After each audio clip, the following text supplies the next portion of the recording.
I'm Leigh Richardson, and I'm here with Dr. Morgan Rehnberg, and we are exploring the world of virtual reality. So what do you think? I think it's beautiful. I think, I'm going to walk around. I see the mountains. I see the birds flying. The sun is so pretty. I see my wall. I can't go any beyond that.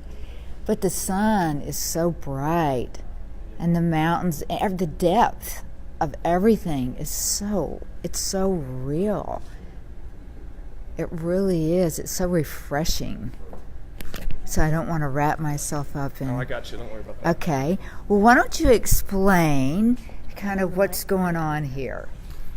Yeah, so you're walking around, you're in your own little world. You're walking around right now in a totally made-up place.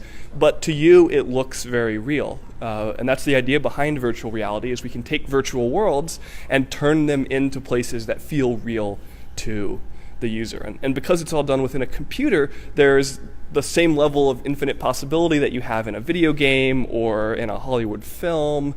And so you can experience things that you would never otherwise be able to experience. And you can imagine that there's all sorts of educational benefits to something like that. And, I feel so peaceful. I can imagine at the end, in the middle of a day when everything's crazy and I'm just stressed out, I feel a little anxiety starting to rise, being able just to step into this peaceful, serene environment. Take a 5-minute virtual reality trip, and I could come back and be ready to go. And you can imagine the opposite too. Maybe there's a place in your world that is difficult or uncomfortable for you. You could go and visit that place for 5 seconds or 10 seconds or a minute. And if it becomes too much, you can just take the headset off and sort of work your way up to experiencing something that is frightening or confusing and difficult for you.